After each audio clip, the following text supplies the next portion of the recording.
Voilà. Je n'ai pas vérifié que j'ai eu les dernières minutes de l'autre fois. Espérons que ça a fonctionné. Alors, pour notre deuxième module pour aujourd'hui, c'est la question de la philosophie. Comme j'ai mentionné au début, un candidat pour le diaconat à l'époque des Actes des Apôtres, c'était quelqu'un plein de l'esprit, mais aussi plein de sagesse. Et donc, il faut développer notre sagesse.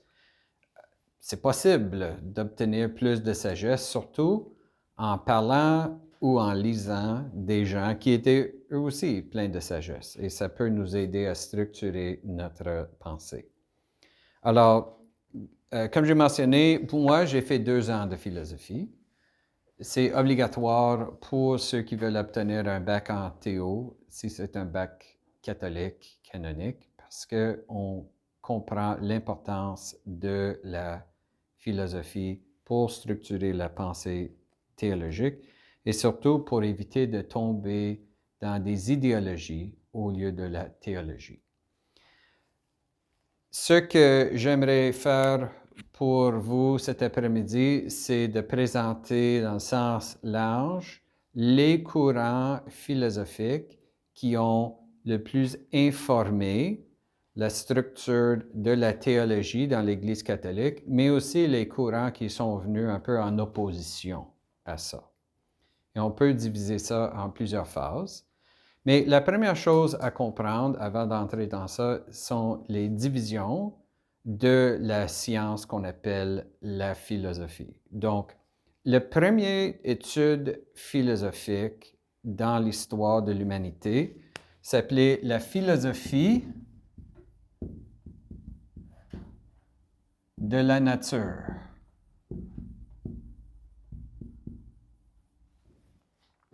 C'était le point de départ de la science moderne.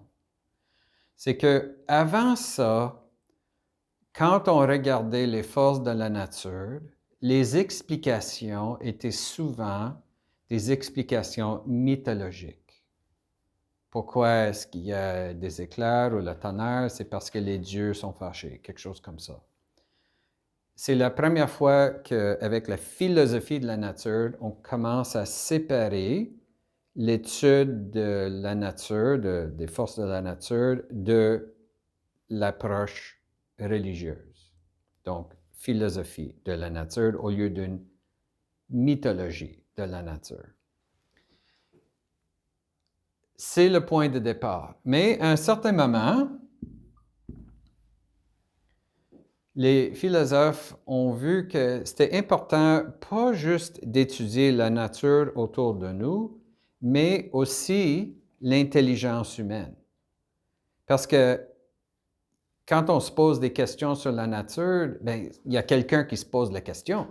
Donc, parfois, notre perception de la nature, comment est-ce qu'on peut garantir que notre perception des réalités autour de nous est vraie? Donc, ça commence par une réflexion sur la pensée, surtout la perception, et comment est-ce que l'intelligence, l'esprit humain, peut être vraiment en contact avec la réalité. Alors, ça, c'est la deuxième science qui s'appelle épistémologie.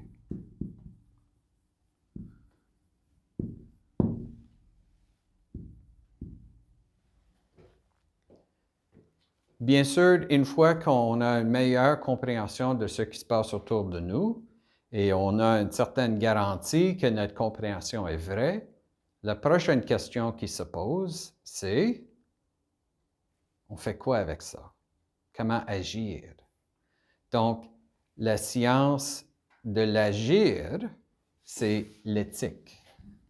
Parce que ce n'est pas une question de comment conduire notre voiture ou comment faire de l'agriculture. Ce n'est pas un agir technique, c'est comment être une bonne personne. C'est quoi la justice? Et bien sûr, l'éthique, il y a l'éthique personnelle et aussi l'éthique dans une société.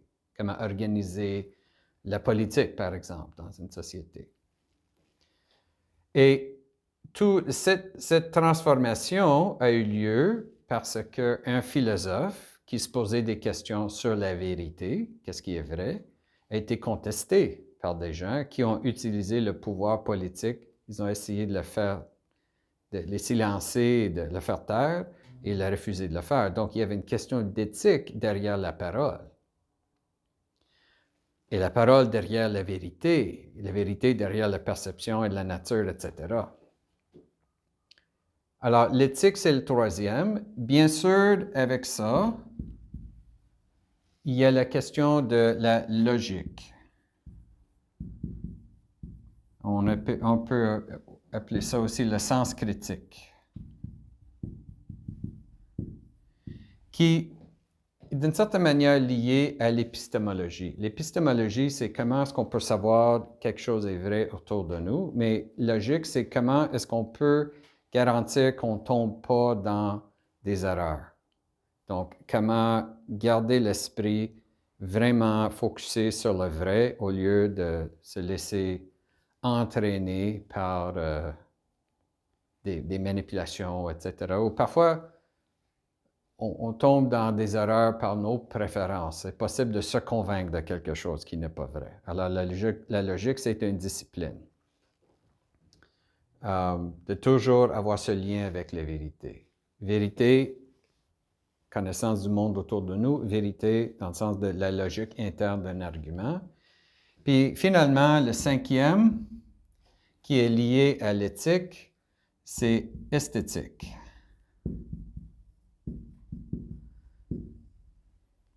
C'est la science de la beauté. C'est quoi la beauté? C'est quoi l'art en général?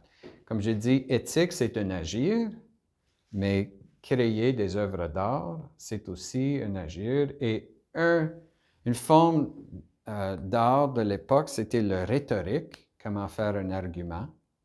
Donc, est-ce qu'on le fait pour manipuler le monde ou est-ce qu'on fait pour communiquer? Et bien sûr, un discours peut être beau. Ça peut nous aider à nous entraîner dans un sujet. Donc, l'esthétique, c'est pas juste des sculptures ou des tableaux, c'est aussi des pièces de théâtre, les discours, etc. Donc, bien sûr, il y a un lien entre toutes ces disciplines, mais la vaste majorité des sujets de la philosophie se trouvent dans une de ces 5 catégories. Alors, nous allons voir surtout le développement de ça avec les 2 premiers, un peu le troisième, quand on veut comprendre, parce que le point de départ, c'était la philosophie de la nature et comment est-ce qu'on sait que c'est la nature autour de nous. Comme devoir, si ça vous intéresse, si vous voulez voir un film intéressant qui pose beaucoup de questions sur ça, c'est le film The Matrix. Si vous ne l'avez pas vu, bon, c'est un film de kung-fu, science-fiction et tout, mais derrière ça, c'est qu'est-ce que la vérité, qu'est-ce que la réalité autour de nous? Comment est-ce qu'on sait que la réalité qu'on pense que c'est la réalité autour de nous, comment est-ce qu'on sait que c'est vrai? Et une fois qu'on découvre que c'est différent, quelle est notre responsabilité morale? Boum, boum, boum. Le film The Matrix est une exploration philosophique de ces 3 premiers sujets. C'est pourquoi, d'après moi, c'est un film important à regarder pour les gens qui veulent explorer la philosophie ou même la théologie par après. Parce que ça nous informe beaucoup. Les conclusions de ce film, on n'a pas besoin d'être d'accord, mais les questions que ça se pose sont intéressantes. Surtout l'idée de c'est mieux de se sacrifier pour la vérité que de se laisser tomber dans un mensonge confortable. Ça, c'est une question très intéressante. Est-ce que c'est mieux de vivre une vérité douloureuse ou un mensonge confortable? C'est vérité, action, et bien sûr, derrière ça, c'est quoi la réalité? Alors, j'aimerais faire un module où on regarde le Matrix ensemble, mais je vous laisse faire ça à la maison. Et ça joue à la télévision régulièrement, alors c'est assez facile à trouver. The sequels, mais le premier film, vraiment intéressant. OK. Alors, c'est pas comme si on avait besoin des anciens Grecs pour commencer à faire de la philosophie, dans le sens que les gens réfléchissaient sur le monde autour, mais comme j'ai mentionné, dans l'histoire de la pensée humaine, on commence cette histoire par les Grecs parce que c'est vraiment la première culture où il y a des gens qui ont essayé de séparer la religion de la science, de la réflexion autour de nous. Ils n'étaient pas contre la religion, mais même les premiers philosophes trouvaient que la religion autour d'eux ne répondait pas aux exigences de la vérité. Et c'est très curieux parce qu'on voit, derrière ça, c'est le désir de vivre dans la vérité. Alors, les premiers philosophes étaient les philosophes de la nature. On voit ça avec un monsieur qui s'appelait Thalès.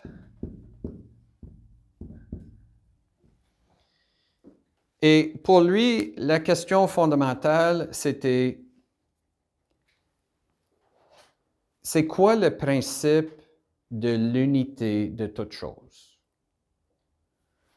Il voyait qu'il y a des choses, les éléments de la nature autour de nous qui se différencient, et sa question, c'était, c'est quoi le lien? C'est quoi le point commun à toutes ces choses? Question intéressante. Alors, sa réponse, c'était que la substance fondamentale derrière toute existence, c'est l'eau. C'est pas bête.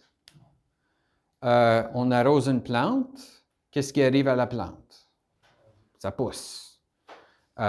Si ça manque de l'eau, ça va mourir. Si on met de l'eau dans un seau, c'est une journée claire, le soleil brille là-dessus, qu'est-ce qui arrive à l'eau? Ça va disparaître. Donc, le ciel et le soleil sont faits d'eau. L'eau va monter vers eux. Les nuages sont faits d'eau, le ciel, parce que l'eau tombe. On met de l'eau sur le sol, ça l'absorbe, donc le sol est fait d'eau. Pour lui, c'était une théorie que tout était fait de l'eau. C'était la substance essentielle. Pour quelqu'un qui n'avait pas les outils scientifiques d'aujourd'hui, c'est pas bête. Good try, un bon essai. Mais bien sûr, sa conclusion était un peu contestée. Il y a d'autres philosophes qui disaient non, c'est pas l'eau, c'est l'air. L'eau, c'était un peu trop concret, mais l'air qui est invisible autour de nous, qui semble pénétrer tout, pour lui, c'était plus l'air. Donc, c'est comme un débat scientifique. Mais un autre philosophe disait non, non, non, même ça, c'est trop concret. Alors, il a dit non, c'est une substance indéfinie. Il appelait ça le apeiron. Donc, pas définissable, mais quelque chose qui est à la base de toute existence. On peut appeler ça aujourd'hui énergie. Ce n'est pas l'énergie dans le sens que ça fait bouger des choses, mais qui donne l'être à tout et le principe d'unité de tout. Un autre philosophe, Pythagore,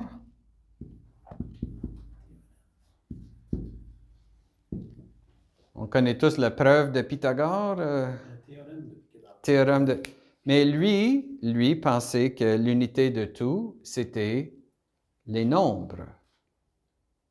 Ça, c'est très intéressant parce que un nombre, ça existe dans le sens qu'on peut penser à 3 au lieu de 4. Mais il y a une grande différence entre 3 chats et 3 en soi, le sens abstrait. Donc, c'est un objet de pensée, mais abstrait. Ça devient concret seulement dans les choses. 3 chats, 3 chiens sont des choses différentes, mais c'est le même 3. Le chien n'est pas le chat, mais 3 et 3 est pareil, peu importe les choses qui sont comptées. Alors pour lui, le nombre, l'idée de nombre est derrière la réalité de tout. Vous voyez comment on commence à passer de philosophie de la nature à l'épistémologie. On commence à passer des choses concrètes à des choses abstraites et des choses pensées. Et qu'est-ce que lui découvre? Il y avait à l'époque des instruments de musique, comme les harpes, et on sait que le ton que ça donne, on a une musicienne ici, ça varie selon la longueur de, comment est-ce qu'on appelle ça? The harp string. Comment est-ce qu'on appelle ça en français? La corde, oui. Et donc, si on varie la longueur, ça varie le ton. Ah, il y a une relation qu'on peut décrire par un chiffre.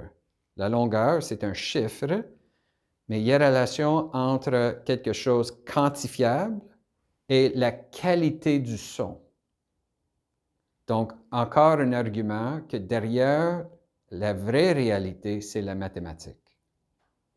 Donc, pour lui, la mathématique, les nombres existaient en soi, et c'est ça la base de toute la réalité. Ça, c'est très intéressant, une pensée très intéressante. Tous ces débats arrivent à un point où la question ne devient pas c'est quoi l'élément qui est à la base de tout. Il y a eu d'autres théories. J'ai utilisé le mot élément. Il y a eu la théorie des éléments, mais le pourquoi de ça, c'est parce que les gens se posaient la question, s'il y a un principe qui est à la base de tout, pourquoi est-ce qu'il y a une variété? Et pourquoi est-ce que ces variétés changent? On voit que les choses changent, mais est-ce qu'il y a quelque chose qui demeure malgré le changement?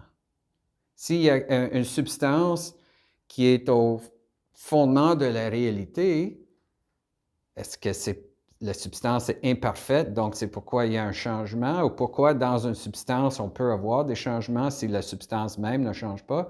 Donc la théorie de la nature est passée d'une théorie de la substance fondamentale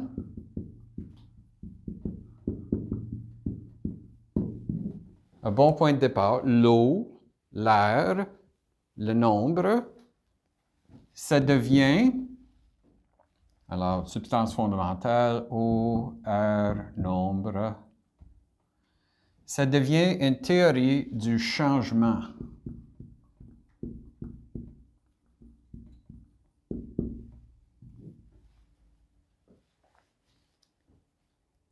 Il faut comprendre c'est quoi le changement si on veut comprendre la substance fondamentale. C'est là où on a deux approches opposées qui émergent. Il y a la théologie, ou pas la théologie, la théorie de quelqu'un qui s'appelle Héraclite. Lui disait que la substance fondamentale, c'est le feu. Il y a air, il y a eau, il y a feu. Ça commence à sonner avec une certaine ressemblance des choses qu'on connaît. Souvent, on a la théorie des 4 éléments, l'eau, l'air, feu et la terre. Et donc, c'est le début de ça. Lui ajoute le feu. Mais pour lui, le feu, il voit dans le feu le principe du changement. Parce que quand on a un feu de camp, il y a des flammes, il y a un feu, mais la flamme ne reste jamais stable. Ça bouge, ça se transforme. C'est là, mais ce n'est pas là. On ne peut pas séparer la flamme du bois, par exemple, mais on le voit que c'est là. Donc, il y a un élément insubstantiel, mais visible et toujours en changement. Donc, Pour lui, ce n'est pas que tout était vraiment fait du feu, mais vous voyez dans le feu une analogie pour décrire la réalité et surtout le changement. Donc, Héraclite, feu, mais qui veut dire que tout change, rien demeure. Ça, c'est une de ses devises. Tout change, rien demeure.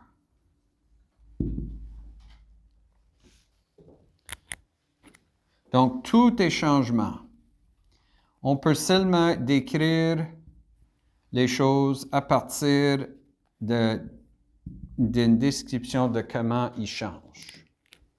Mais ça veut dire qu'il n'y a pas vraiment quelque chose de stable. Tout est toujours en mouvement. Le mouvement, dans le sens philosophique, ne veut pas dire simplement d'aller d'une place à l'autre, mais le mouvement est un terme utilisé pour décrire tout changement. Les feuilles d'un arbre qui changent de vert en jaune ou orange ou rouge en automne, ça c'est un mouvement. C'est un changement de couleur, pas un changement de place, mais c'est un mouvement. Alors, tout change, rien demeure. Tout est mouvement. Tout est en train de devenir. OK? Lui donnait un exemple de ça, une rivière. Il disait qu'il n'y a personne qui se baigne dans la même rivière deux fois. Parce que on se baigne dans la rivière, on revient le lendemain, puis l'eau est différente. Ce n'est pas la même eau qui était là hier. Est-ce qu'on peut vraiment dire que c'est la même rivière? Oui, on dit que c'est la rivière un tel, mais on sait que la rivière a changé. Alors, pour lui, l'étiquette qu'on donnait à la rivière, c'était juste une convention, parce que si on était obligé de changer le nom à chaque seconde, ça serait difficile de communiquer avec d'autres. Alors, pour lui, les mots étaient une convention, mais la réalité était toujours en changement. Donc, c'est le changement qui est plus important que la stabilité. Contre lui était un philosophe qui s'appelait Parménide.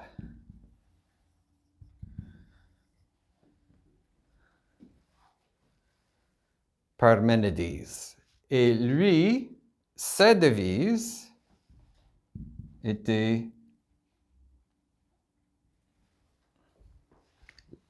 l'être est,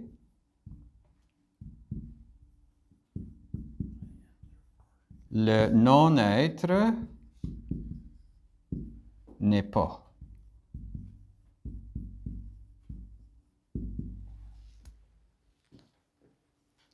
Bon. C'est une exploration du mot être. Et pour lui, si on dit que quelque chose existe, il existe. Et le non-être, les choses qui n'existent pas, bon, ça n'existe pas. Et parce que, le message derrière ça, c'est que le changement est une illusion. Tout changement est un changement uniquement dans nos perceptions. Mais les choses ne peuvent pas vraiment changer.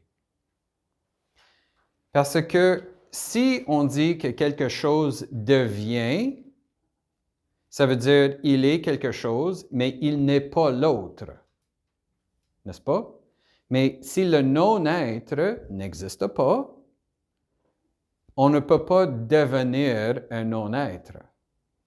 Donc, oui, on a l'impression qu'on devient quelque chose, mais devenir veut dire changer à quelque chose qui n'existe pas. Donc, c'est l'équivalent de cesser d'exister. Et parce qu'on continue d'exister, ça veut dire que le changement en soi, le vrai changement, il y a un élément fondamental de la réalité qui ne change pas. Le niveau de perception, ça change, mais il y a un niveau plus fondamental qui ne change pas, qui est éternel.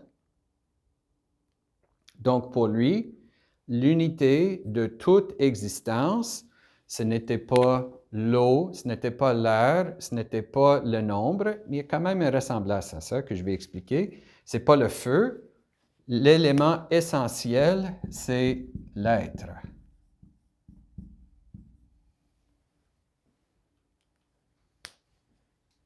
Être. Ça existe ou ça n'existe pas. Point. Et le nombre est intéressant. On va revenir à ça, mais c'est que le numéro 3 est quand même un concept éternel. 3 ne change pas. Ça ne devient pas 4. On peut additionner 3 plus 1, mais ce n'est pas le 3 qui devient 4. C'est juste une représentation d'une relation entre les chiffres. Mais en soi, 3, c'est 3. Comme l'argument qu'on donne souvent quand on fait un argument avec quelqu'un sur la réalité autour de nous, combien de fois est-ce qu'on dit, bien, 2 plus 2 fait 4, peu importe si on est anglophone, francophone, ou peu importe si on habite au Canada ou en Australie, c'est la même vérité partout. 2 plus 2 fait 4. On utilise l'exemple des nombres pour montrer la stabilité de la vérité. Parce que l'idée de 2, 6, 11, c'est un concept, et le concept, la définition de ce concept ne change pas.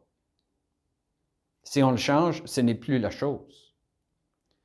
Donc, on voit qu'avec Parménide, il y a une influence de Pythagore. Il y a quand même une certaine corrélation. Et avec Héraclite, qui voit le changement, c'est plus Thalès, qui voyait l'eau comme la base de tout. Il y a un argument entre les deux. Comment résoudre ça? Parce que n'oublions pas, pour Héraclite, les mots, c'est juste une convention. C'est une étiquette qu'on met sur une chose, mais qui ne définit pas la chose. Vous comprenez que les gens qui adoptaient ce principe, c'était facile de justifier des jeux de mots. C'était facile de dire, bien, c'est pas ça que j'ai dit, parce que même la définition peut changer, parce que la réalité est changée. Même le mot devient instable, parce que c'est juste une convention. Pour les gens ici, eux autres avaient le désir de comprendre la stabilité des choses, c'est quoi la réalité derrière les mots. Et donc, ils cherchaient une manière d'aller plus en profondeur, mais dire que tout est composé d'être, bien, ça réduit tout à une seule caractéristique, mais ça n'explique pas le monde autour de nous et comment agir. Donc, vous voyez les deux écoles de pensée. Il y avait d'autres écoles à l'époque, mais c'est vraiment un débat entre ces deux. Et entre, dans ça, deux groupes qui viennent de ces deux tendances. L'école d'Héraclite et le reste, c'est les sophistes. Et l'école de la stabilité, c'est Socrate.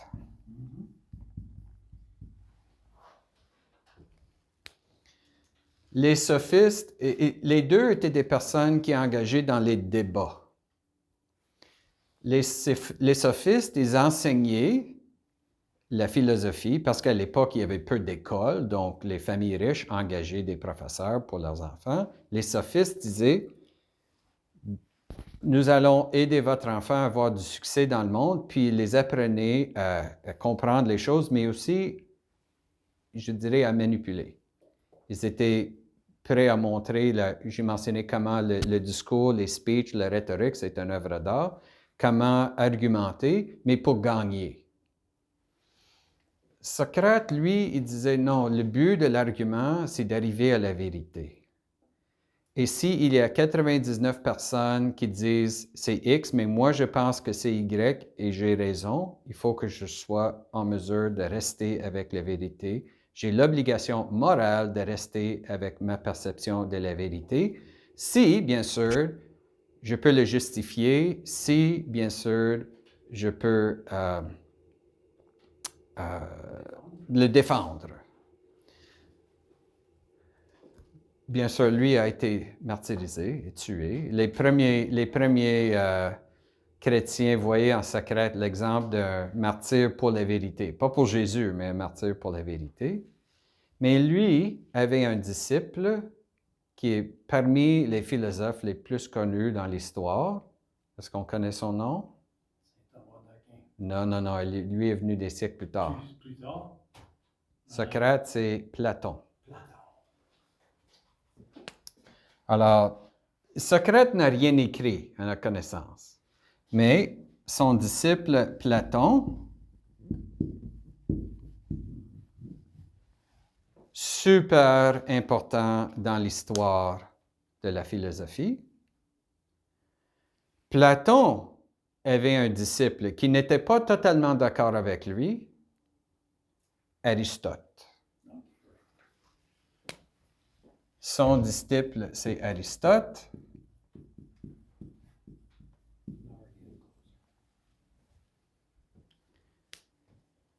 Et on peut dire que le reste de la philosophie est un débat entre Platon et Aristote. Parce que, bon, Socrate, Platon, les deux vont ensemble, ils cherchaient une réponse à cette dynamique entre Héraclite et Parménide. Socrate faisait des débats avec des sophistes, mais vous savez, c'est très difficile de gagner un débat si l'autre personne change les définitions de ces mots.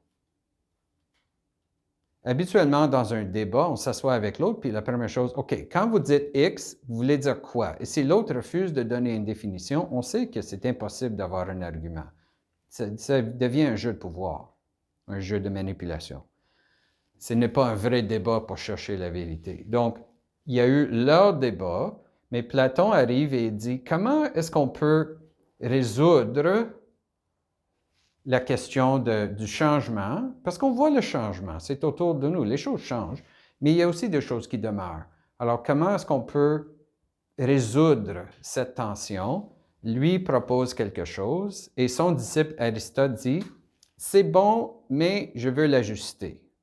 Alors, le reste de la philosophie, ça a commencé par un débat entre ces deux, mais le reste, c'est un débat entre ces deux. Il y a deux grandes lignes de pensée philosophique à travers les siècles. Il y a la ligne de pensée de Platon, il y a la ligne de pensée d'Aristote. Ils ne sont pas totalement séparés. Ici, Héraclite, Parménide, c'est vraiment des extrêmes. Ici, ce sont des approches pour trouver le juste milieu. Je ne suis pas convaincu que le débat est terminé, mais quand même, c'est ça le reste de la philosophie, un débat entre Platon et Aristote. On va entrer dans ce débat après 10 minutes. Est-ce qu'il est 2h15? Oh non! Quand est-ce qu'on a commencé? 1h40.